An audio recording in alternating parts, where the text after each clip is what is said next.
Marlène et Jean-Claude sommes très heureux de te présenter une émission très spéciale afin de comprendre les faits d'actualité. Merci pour ta fidélité. Merci d'être là encore. Nous sommes heureux de te retrouver afin qu'ensemble nous puissions découvrir la parole. Quel bonheur d'avoir toutes ces instructions écrites spécialement pour nous. Aujourd'hui, le thème est un fils. Nous lirons du livre de Genèse, chapitre 17, les versets 15. Genèse 17, verset 15. Et nous irons jusqu'au verset 18. Genèse 17, les versets 15 à 18. C'est bon? Lisons après la prière. Recherchons Dieu. Notre Seigneur et notre Dieu, merci pour cette nouvelle occasion que tu nous donnes afin de découvrir la parole.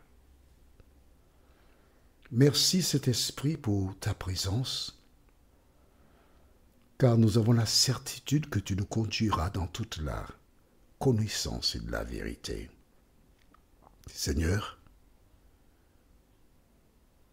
de nous aider à tirer les leçons et appliquer la parole dans nos cœurs et dans nos vies, nous t'en prions. Au nom de Jésus et pour ta gloire éternelle. Amen. Rappelle-toi, Dieu a dit à Abraham, il était Abraham, que tu auras ta postérité. Ne t'en fais pas. Que se passe-t-il? Le diable, à travers Saraï, dit, écoutez, on va trouver une solution parce que j'ai déjà un âge, tu iras vers Agar et tu feras un enfant. Vois-tu, toutes les fois que Dieu parle, le diable s'amène pour inciter les gens à faire ce qu'il y a de contraire à la parole de Dieu. C'est comme ça qu'il fonctionne. Quand quelqu'un vient te parler de Dieu et te fait une proposition pour faire quelque chose, maintenant, avec ton portable, il te suffit de chercher le moteur de recherche et tu tapes ce qui t'a été proposé. Exemple, je ne donne qu'un exemple, d'accord? Je ne vise personne, mais c'est un exemple. On te dit qu'il faut te prosterner devant une idole pour adorer Dieu. Tu prends ton portable et tu tapes dans la recherche, faut-il adorer les idoles? Verset biblique. Ok? Quand tu poses ta question, tu achèves par verset biblique. Et tu as ta réponse. Si tu me demandes, je te dirai, écoute, tu as de l'âge. Eh bien, écoute, va voir toi-même. Je ne te dirai pas. Pourquoi? Je t'explique. Quand j'étais gamin, mon père m'a appris quelque chose. Et plus tard, j'ai appliqué ces choses. Quand je disais, papa, comment on écrit telle chose? Il me dit, va prendre le dictionnaire. Et j'ai en mémoire, j'ai une de mes filles, la cadette, papa, comment on écrit ça? Je dis, bien, viens. Elle venait contente. Je lui donnais la main et on allait à la bibliothèque et prendre le dictionnaire. Elle dit, fois ce livre-là, prends-le. Elle le prenait. Et ce mot commence comment? Elle me disait la première lettre, bon, tu cherches telle lettre dans le dictionnaire. Ensuite, elle trouvait. Elle venait, et puis à un moment donné, elle a compris, au lieu de venir vers moi, elle allait directement dans le dictionnaire. Vois-tu, la parole a été écrite pour nous. Et nous devons tirer des leçons. Chaque fois que Dieu dit quelque chose, le diable dit le contraire. Il te faut vérifier avant d'adopter quelque chose. Voici donc Sarai qui a dit, va vers Agar. Agar est devenue enceinte et voici des problèmes qui se sont greffés dans cette situation. Sarai devient vraiment lunatique, éthique. Elle est toujours en train de surveiller et elle voit le garçon Ismaël qui fait des choses, elle va le réprimander. Elle a cherché à se débarrasser d'Agar. Ce n'est qu'après qu'elle réalise son erreur. Mon ami, qui que tu sois, ne prends pas des raccourcis. Ne fais pas des choses contraires à la parole de Dieu parce que tôt ou tard tu vas regretter et cela te reviendra. Nous allons donc maintenant prendre le livre de Genèse, chapitre 17. Et nous lisons à partir du verset 15 et nous irons jusqu'au verset 18. Dieu s'est, une fois de plus, dirigé vers Abraham. Juste une petite parenthèse. Nous allons découvrir, il faut qu'on lise d'abord le verset 1 pour que tu comprennes quelque chose. Lorsqu'Abraham fut âgé de 99 ans, d'accord? L'Éternel apparut à Abraham et lui dit, « Je suis le Dieu Tout-Puissant. Marche devant ma face et sois intègre. J'établirai mon alliance entre moi et toi et je te multiplierai à l'infini. » D'accord? C'est ainsi que Dieu a commencé. Dieu s'adressait à Abraham. Bien. Maintenant, nous allons directement au verset 15. Dieu dit à Abraham, « Tu ne donneras plus à Sarai, ta femme, le nom de Sarai, mais son nom sera Sarah. Je la bénirai et je te donnerai d'elle un fils. Je la bénirai et elle deviendra des nations, des rois.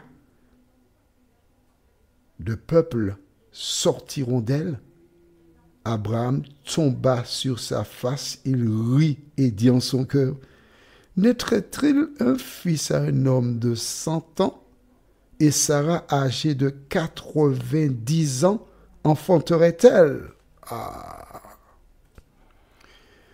intéressant, hein? Pas vrai? Bien. Dieu s'adresse à Abraham.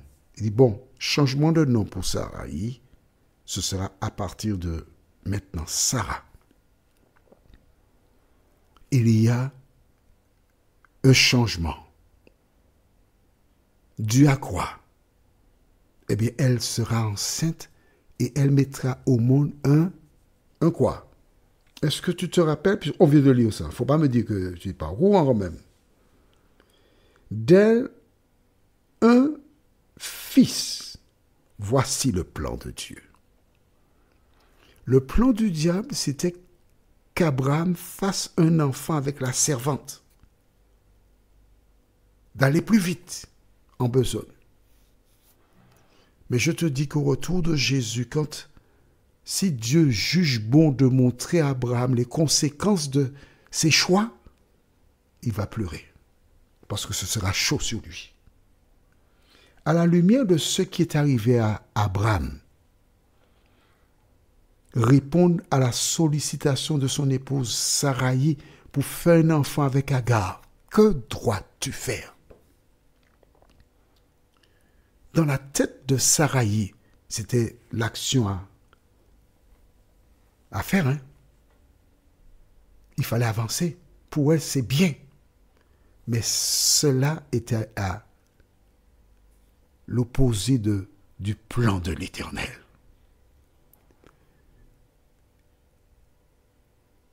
Toi qui m'écoutes, que fais-tu? Tu as pris certaines décisions. Sont-elles à la gloire de Dieu. Quand tu parles, quand tu agis, est-ce que tu vois la main de Dieu dans les décisions que tu prends?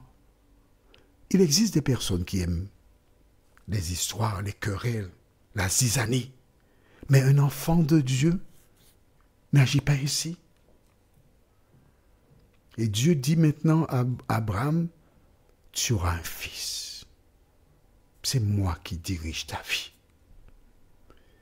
On présente souvent Abraham comme étant le père de la foi, mais la Bible nous dit que il a ri en lui-même, dit, est-ce qu'un homme comme moi, à mon âge, je peux faire un enfant? Puis Sarah a 90 ans. Amen, non. Mais non. Là, il a douté de Dieu. Est-ce qu'on est d'accord? C'est intéressant. Pourquoi c'est intéressant? Parce que voici un homme qui jusqu'à présent n'a jamais douté de Dieu. Mais là, il lui est arrivé de douter de l'Éternel. J'aime la Bible parce qu'elle ne nous trompe pas. Elle nous montre que beaucoup de personnes qui nous ont précédés, qui ont une relation profonde avec l'Éternel, à certains moments, ces personnes ont chuté. Il a douté. Mais tu verras que Dieu n'a pas cherché à le convaincre. Hein? Mais c'est lui qui est Dieu. Il fait toutes choses bonnes. D'où la nécessité pour toi, toutes les fois que tu lis la parole, ne cherche pas à comprendre à ta manière. Pourquoi? Parce que Dieu déclare, mes pensées ne sont pas vos pensées et mes voix ne sont pas vos voix. Prions. Notre Seigneur et notre Dieu, merci pour la parole. Merci de nous aider jour après jour à la mettre en pratique. Merci de nous aider à cultiver la patience et à ne pas nous précipiter, mais attendre que tu te manifestes dans nos vies. Seigneur, Saint-Esprit, merci d'être là pour nous, nous t'en prions. Au nom de Jésus, pour ta gloire éternelle. Amen. Que l'Éternel continue de répandre sa paix dans ton cœur et il me tarde de te retrouver. Nous sommes parvenus au terme de notre réflexion. Si d'aventure tu as une question, il te suffit d'envoyer un message par le biais de WhatsApp au numéro suivant, plus 596 696 88 93 93. Et alors Jean-Claude, moi, je me ferai un réel plaisir de répondre à ta question.